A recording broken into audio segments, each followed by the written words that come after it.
Okay, so the next thing we want to talk about is the sources of tax law.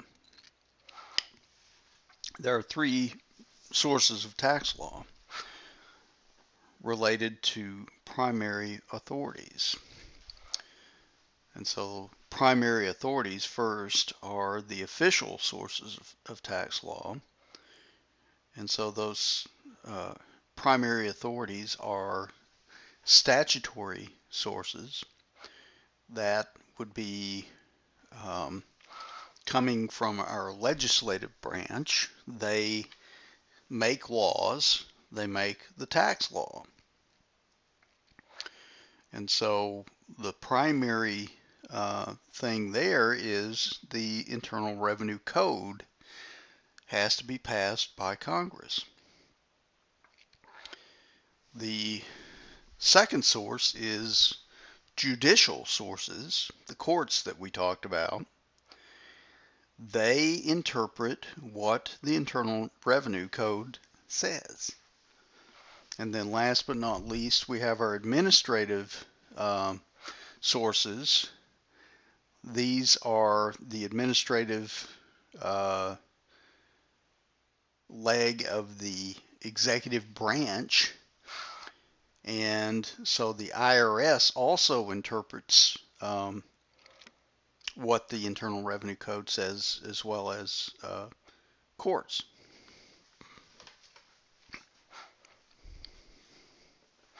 Now you have secondary authorities. These are unofficial tax authorities. They have no, they carry no weight. If you were to argue these things before either a court or administrative body, they would carry no weight. There would be no argument or official argument or valid argument. And so these are tax services and tax articles. Okay. All right. So here is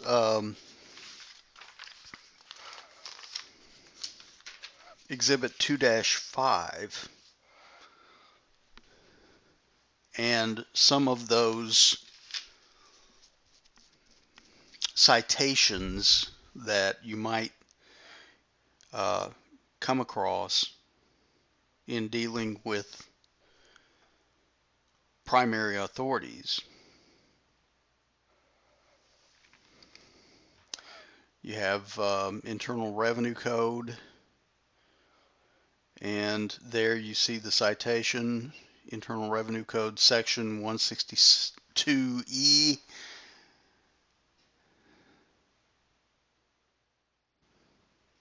Two, capital B,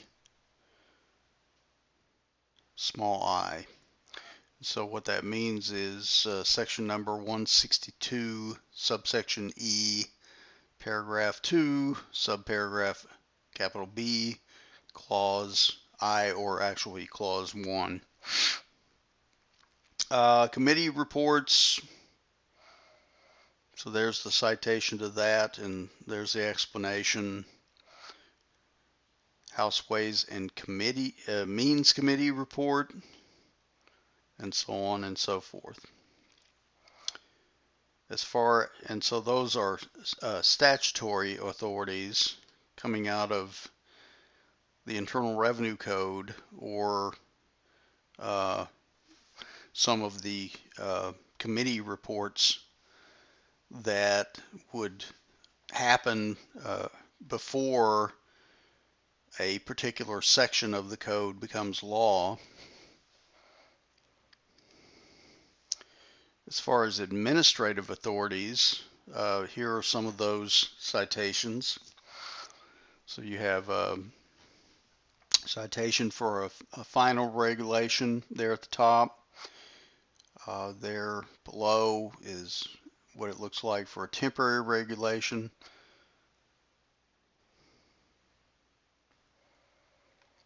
And there you have proposed regulations, then you have revenue rulings, revenue procedures, private letter rulings, and something called a technical advice memorandum.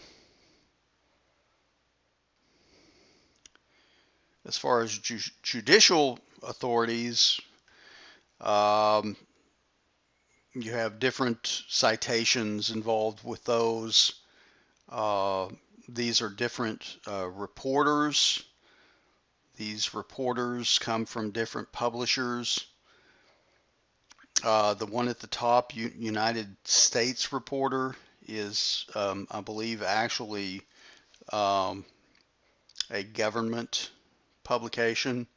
The rest of those, West, CCH, RIA, are all private publishers.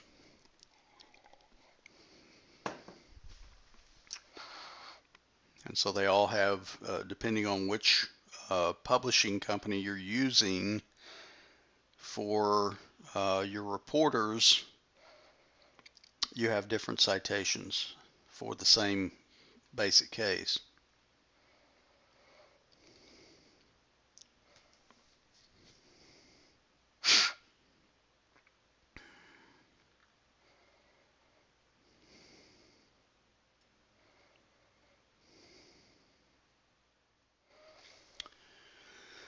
As far as secondary authorities, you have different publications as well that are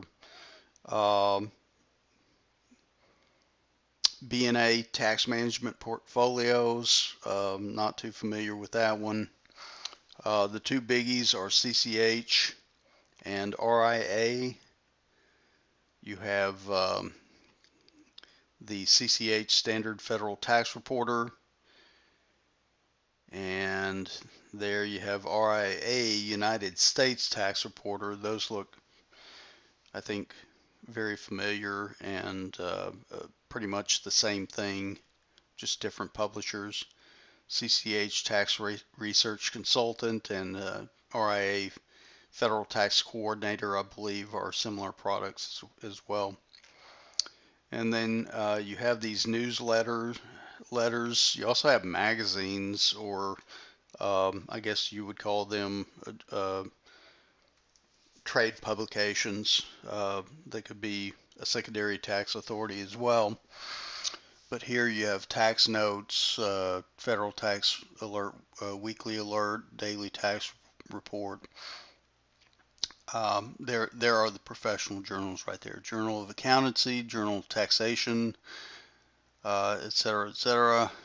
You get a lot of law reviews where you might get tax articles. Some of the ones that are tax specific are Tax Law Review by NYU School of Law, which really has and has for quite a while the #1 tax program in the nation as far as tax law is concerned. Virginia Tax Review as well, coming out of University of Virginia School of Law. And then you have textbooks as well as quick reference sources. So, just you have to be able to discern between primary or secondary sources. Primary sources you can actually use and quote if you are arguing something before the IRS. Secondary you cannot. And so if it pertains to the Internal Revenue Code, that is a primary source, so you could certainly argue that. Whereas a tax article in USA Today would be secondary and would not hold any weight before the IRS or a court. Article on Supreme Court opinion would not be primary, it would be secondary. The actual Supreme Court opinion itself would be primary. RIA Federal Tax Coordinator is secondary. It's secondary, but it's certainly a good way to get background knowledge on a particular subject. Treasury regulations, of course, are primary. Okay, let's look a little deeper into these three authorities.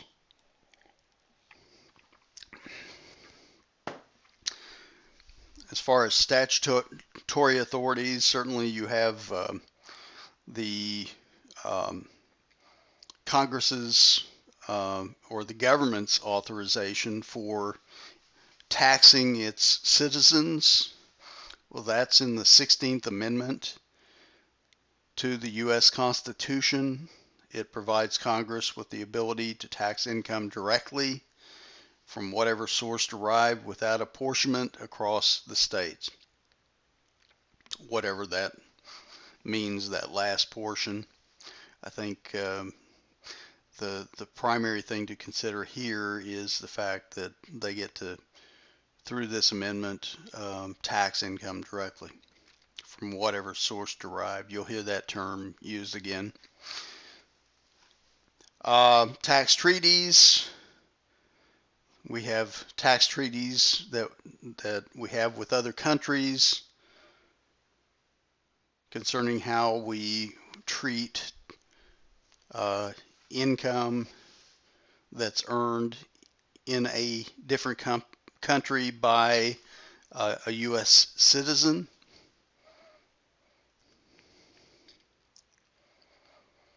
And of course, again, the main statutory authority for tax purposes is the Internal Revenue Code.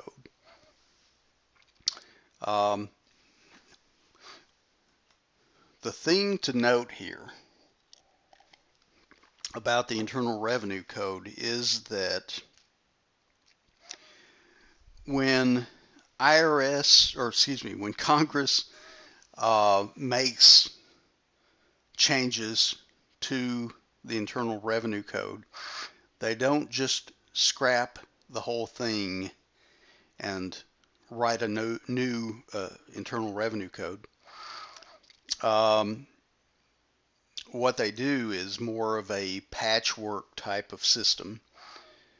When they see a need for additions or deletions or corrections to the Internal Revenue Code, they simply add, subtract, or make changes to the current code.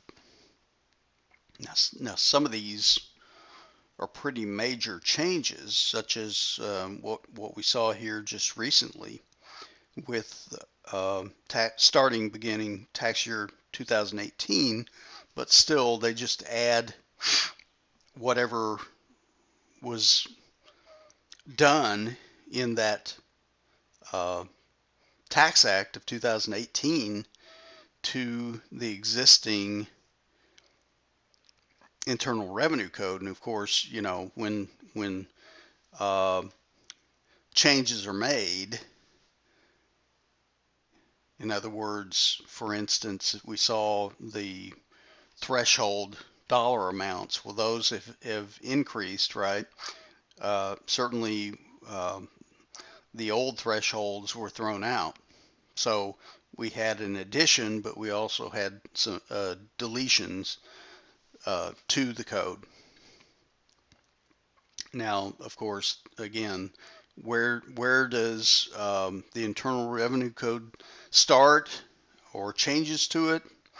Well, it starts with Congress. And by law, any new tax bill must start in the House of Representatives. And any tax bill must be approved by the House, and then usually it starts in, of course, well, not usually, it always starts in a House committee, and there's a Exhibit 2-7 shows how this works. House Ways and Means Committee proposes a tax bill. Once it's proposed, it goes for vote in the House of Representatives. Once the House approves it, it goes to the Senate.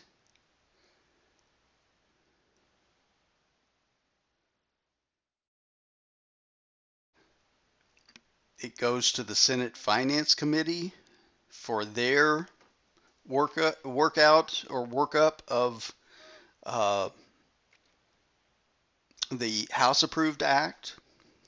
Usually there's some changes that are made to the original House approved act. Out of the committee comes the revised act, adding or subtracting or changing the House approved act. The U.S. Senate votes on it. Once they vote on it, if it's approved, it goes to a joint conference committee of both the House and the Senate.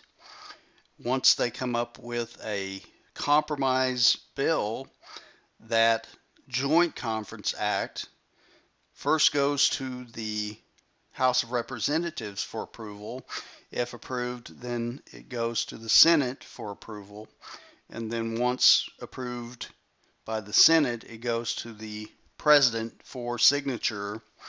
If he signs the act, perfect. It becomes part of the Internal Revenue Code. And for this purpose, the latest Internal Revenue Code is Internal Revenue Code of 1986. If the President vetoes the act, then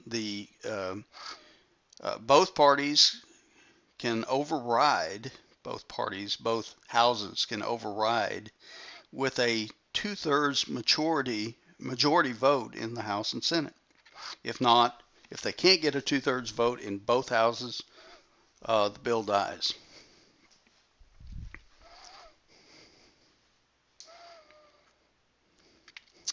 Now, let's look at the organization of the Internal Revenue Code.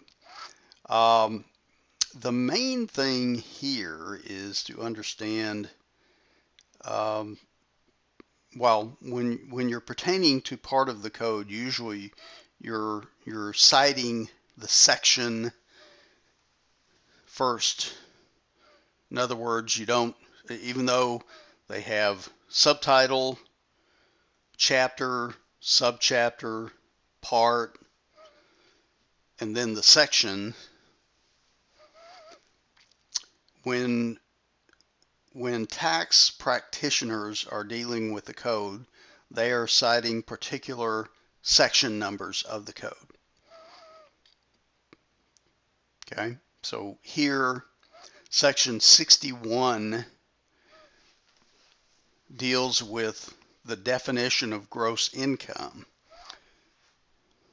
It's under chapter 1, subchapter A, determination of tax liability, part 1, definition of gross income, etc., which are listed in sections 61 through 68.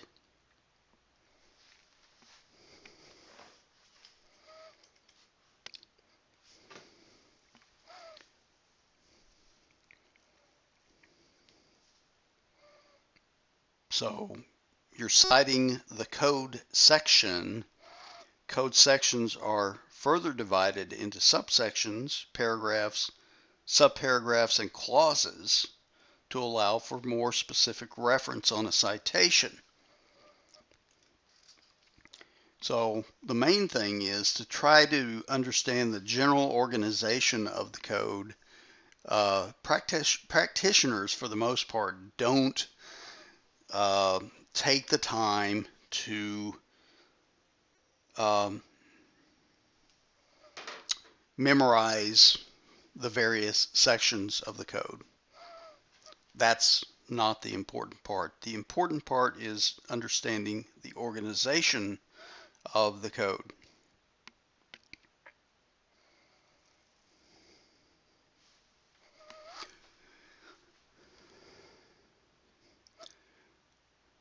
The other thing, going back to this, is to note that related code sections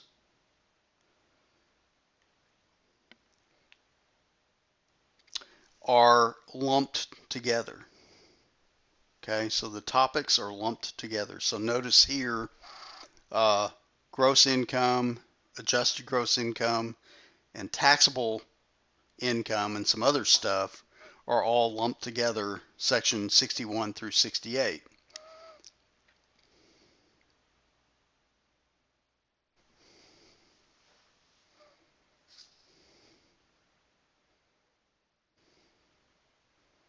So similar transactions are grouped together. Topics such as C Corps are grouped together as well. And so as the book points out, if the researcher understands the organization of the code, she can quickly focus her research on code sections 61 through 140, which provides a broad definition of gross income, lists items specifically included in gross income, and identify items specifically excluded from gross income if that's what the research entails. All right, so there's your tax legislation process. Moving on to judicial sources.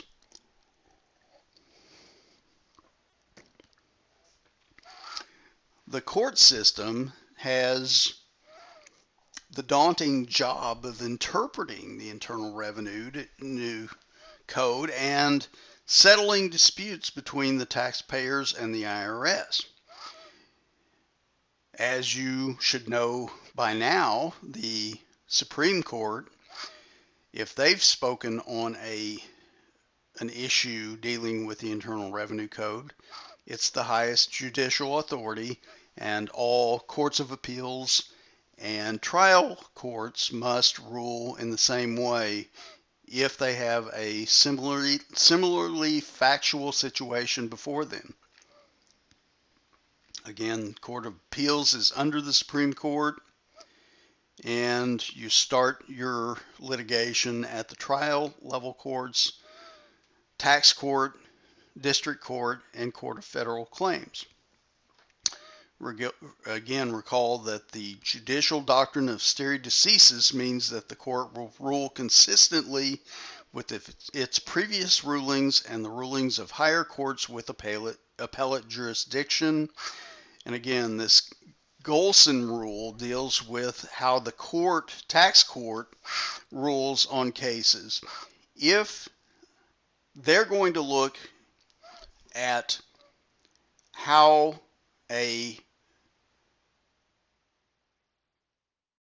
appeals court in a particular in that particular geographic area, for instance, the Ninth Circuit Court of Appeals has ruled, if that's where the taxpayer resides. If the taxpayer resides in the 8th Judicial Court of Appeals, they're going to look at the 8th District's rulings when they're applying this doctrine of stare decisis. All right, going to administrative sources, this comes from the U.S. Treasury, which is a branch of the executive.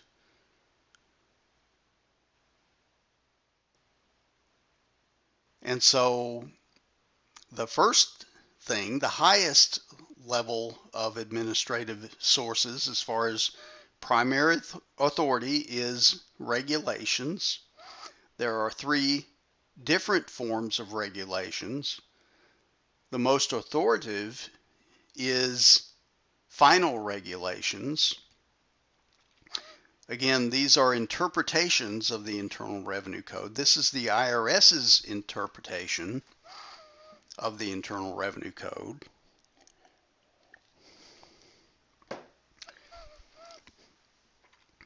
Then you have temporary regulations. They have the same authority as final regulations for the time they are temporary. They can be temporary up to 3 years, and they're either made final or they just simply disappear. But while they're in place, they have the same authority as final regulations. And then proposed regulations have no authority at all because they're simply there as proposals for interested parties to comment on before they either become temporary or final. Now, there are three different purposes for these types of regulations. The first is interpretative.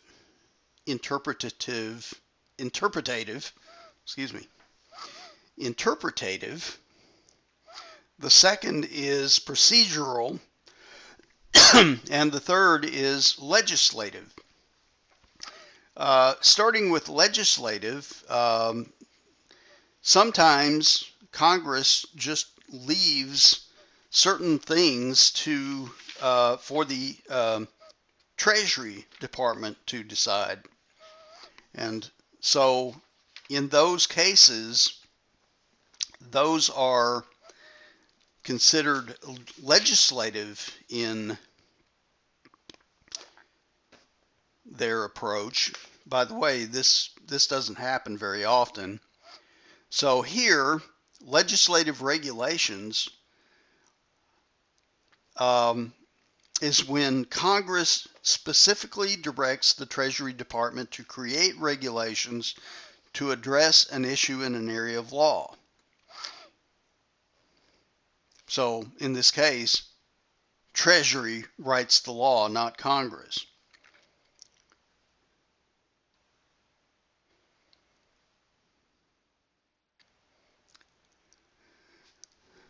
Interpretative regulations represent Treasury's interpretation of the code, and procedural regulation deal with procedures relating to the administration of the code. And so such procedural regulations such as the statute of limitations for IRS assessment under Section 6501 would be a procedural regulation. The book gives an example of interpretative regulations. So those type of regulations would be what they have determined would be interest deductions under Section 163 of the Internal Revenue Code. And so most regulations are interpretative.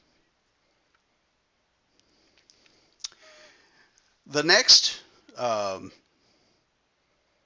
line of administrative sources are called revenue rulings and revenue procedures. They are second in authoritative weight after regulations. Unlike regulations, though, revenue rulings address the application of the code and regulations to a specific factual situation. And so while revenue rulings have less authoritative weight, they provide a much more detailed interpretation as it applies to a specific transaction and or fact pattern. Next in line would be a revenue procedure, which is much more detailed than the regulations. They explain IRS practices and procedures in administrating the tax law. For instance, what we'll see when we get to dealing with depreciation. Rev Proc 87-56 provides specific depreciation lives for depreciable assets. Next in line are letter rulings. They represent the IRS's application of the code to a specific transaction and taxpayer. These private letter rulings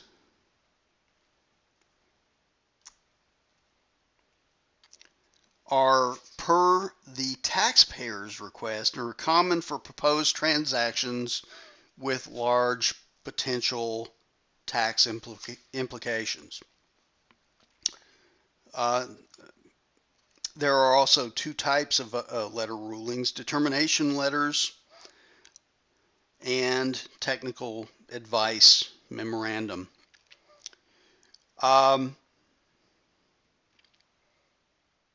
Last but not least, and I think this is it for this section. When a case is litigated before a court and the IRS loses, and when we say a court, any of the lower courts or courts of appeals, if the Supreme Court rules on an issue, this same rule does not apply. But when the IRS loses at the trial court level or court of appeals level, they will either decide to agree with that ruling, or put another way, they will agree to either abide by that ruling or not abide by that ruling. If they plan on abiding by that ruling,